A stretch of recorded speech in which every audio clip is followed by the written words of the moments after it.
dương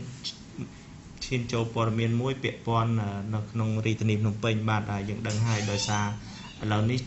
chất kiện nông bồn chung bần chia bồn bờ bầy ní mai dương phóng na bà chân Attica khăn từ sấy kéo bạt pravi thiên ca rất bần tăng để xa svat phép nông bị thi bồn chung bần bạt ca pi bì mongประมุย 130 នាទី ព្រឹក ថ្ងៃ ទី 7 ខែ តុលា ឆ្នាំ 2015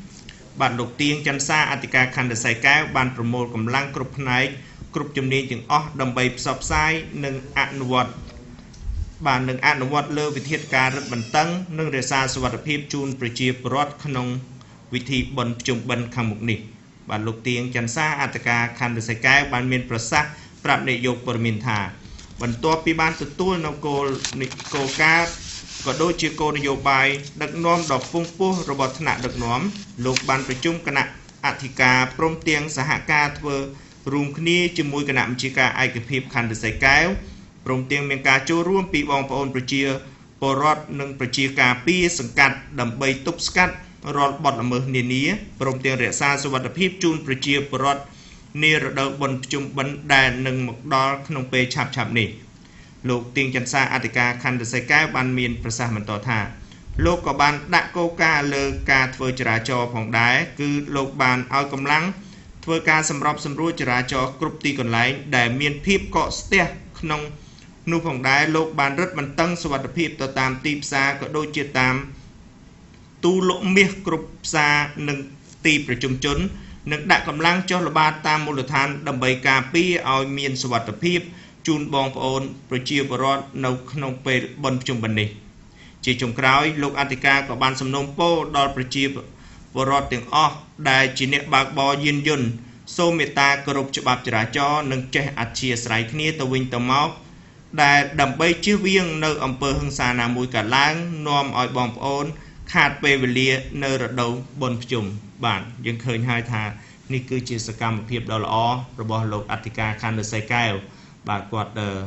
បានដាក់គោលការណ៍និងរឹតបន្តឹងពាក់ព័ន្ធរឿងច្បាប់ចរាចរណ៍ហើយដូចជាការចតរថយន្តតាមផ្លូវតាមអីចឹងលោកមេក្រាបាទជាការដែលស្ទះចរាចរណ៍ហ្នឹងគឺគាត់បានរឹតបន្តឹងហើយក៏មានសហការពីបងប្អូនវិជាការពារសង្កាត់គ្រប់សង្កាត់ផងដែរជាពិសេសសង្កាត់រសីកែវបាទយើងឃើញថាបងប្អូនវិជាការពារគឺជាដៃមួយដែរសម្រាប់ជួយដល់សមាជិកយើងណាដោយលោកមេក្រាមានប្រសាសន៍ចឹងហើយគឺការពារមិនថាទីប្រជុំជនឬក៏មិនថាទីកន្លែងណាទេវត្តអារាមឬក៏អ្វីទេគឺសូម្បីតែផ្សារណាតាមផ្សារតាមអីដូចជាតាមទូមាសអីចឹងលោកមេក្រាក៏ដាក់កម្លាំងការពារយ៉ាងណាគោលដៅសំខាន់យើងដឹងហើយបទល្មើសភាគច្រើនគឺតែងតែកើតឡើងតាមទូមាសទូអីចឹងណាកន្លែងដូរលុយឬក៏កន្លែងផ្ញើលុយតាមវិញអីចឹងបាទនៅក្នុងពិធីបុណ្យនេះដែរក៏មានការមមាញឹកណាស់ដែរចំពោះអាជីវករអ្នកលក់ដូរផ្សេងអញ្ចឹងកម្លាំងសមត្ថកិច្ចយើងបូកនឹងកម្លាំងប្រជាការពារគឺលោកធ្វើការល្បាតនៅតាមបណ្ដាទីផ្សារមួយចំនួននៅតាមគោលដៅមួយចំនួនដែលជាចំណុចក្តៅនិងចំណុចសំខាន់ជាពិសេសគឺកន្លែងដែលដូរលុយនិងទូដែលលក់មាសហើយនៅតាមកន្លែងទីប្រជុំជនមួយចំនួនទៀតដែលមានការ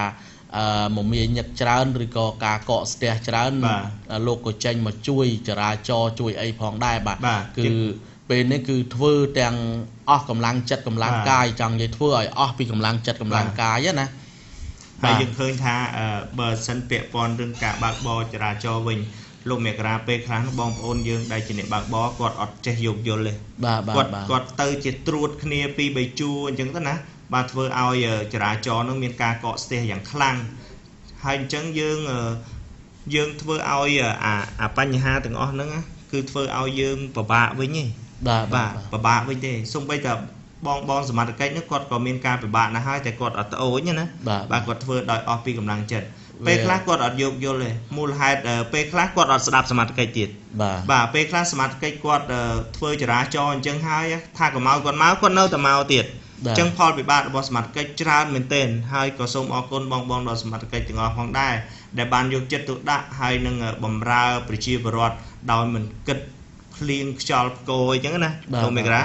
បាទយើងឃើញថាហត់ច្រើនបាទគ្រាន់តែសុំការយល់យោគចំពោះប្រជាពលរដ្ឋ ដែលធ្វើដំណើរតាមដងផ្លូវផ្សេងសូមឲ្យមានការយោគយល់បើកបរដោយមានការយោគយល់ដោយមានការអធិស្ឋានគ្នាអញ្ចឹងកន្លែងនេះគឺជាកម្លាំងប្រជាការពារនិងកម្លាំងដែលសមត្ថកិច្ចប៉ូលីសបាទលោកកំពុងតែល្បាតនិងយាមកាមនៅតាមទីវត្តអារាមមួយចំនួនបាទនេះគឺសកម្មភាពបាទល្បាតនៅតាមដងផ្លូវផងដែរបាទដោយមានការចូលរួមយ៉ាងច្រើនកុះកពីកម្លាំងប្រជាការពារក៏ដូចជាសមត្ថកិច្ចយើងឃើញថាបងប្អូនប្រជាការពារលោកមេក្រាមិននិយាយអីទេ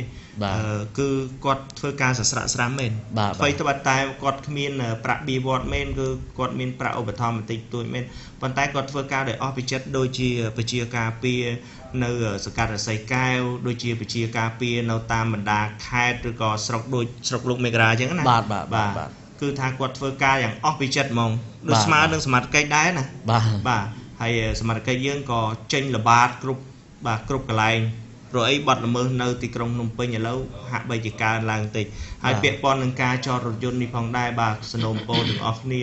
ហើយក៏លោកអធិការក៏សនំពោផងដែរកុំឲ្យចតរថយន្តប្រភេទនឹងទៀតគឺចតអញ្ចឹងបណ្ដាលឲ្យស្ទះចរាចរណ៍លោកមេក្រាស្ទះចរាចរណ៍មែនទេបាទលេងមកជួចង់20ឡានហើយយើងមើលការធ្វើចរាចរណ៍របស់សមត្ថកិច្ចផងដែរហើយអ្នកជិះម៉ូតូនោះអត់ស្ដាប់សមត្ថកិច្ចទេជិះឯងថាសមត្ថកិច្ចមិនឲ្យមកក៏មកដែរឲ្យតែមានប្រឡោះបាទពេលខ្លះអញ្ចឹងទៅគាត់បញ្ញាប់ហើយបាទគាត់បញ្ញាប់អ្វីដែលគាត់បញ្ញាប់នឹងហើយដែលធ្វើឲ្យគាត់នឹងជួបផលពិបាកបាទគាត់ស្ទះដល់បញ្ញាប់រុញទៅរុញមករុលទៅរុលមកវាទៅស្ទះរាប់ម៉ោងនៅកន្លែងចេញទៅណាក៏អត់រួចយើងឃើញថាពេលខ្លះបើសិនជាបងប្អូនដែលធ្វើចរាចរណ៍ទាំងអស់គាត់ស្ដាប់សមត្ថកិច្ចខ្ញុំជឿថាផ្លូវនឹងអត់សូវស្ទះប្រហែលទេតែបើសិនជាគាត់អត់ស្ដាប់សមត្ថកិច្ចវិញគឺស្ទះហ្មងបាទព្រោះសមត្ថកិច្ចដែលគាត់ធ្វើចរាចរណ៍គាត់ធ្វើឲ្យទៅមានមកប៉ុន្តែពេលខ្លះលោកមេក្រាឃើញនេះសមត្ថកិច្ចអត់ទាន់ឲ្យមកផងគាត់មកបាទអរគុណលោកមេក្រាយើងបញ្ចប់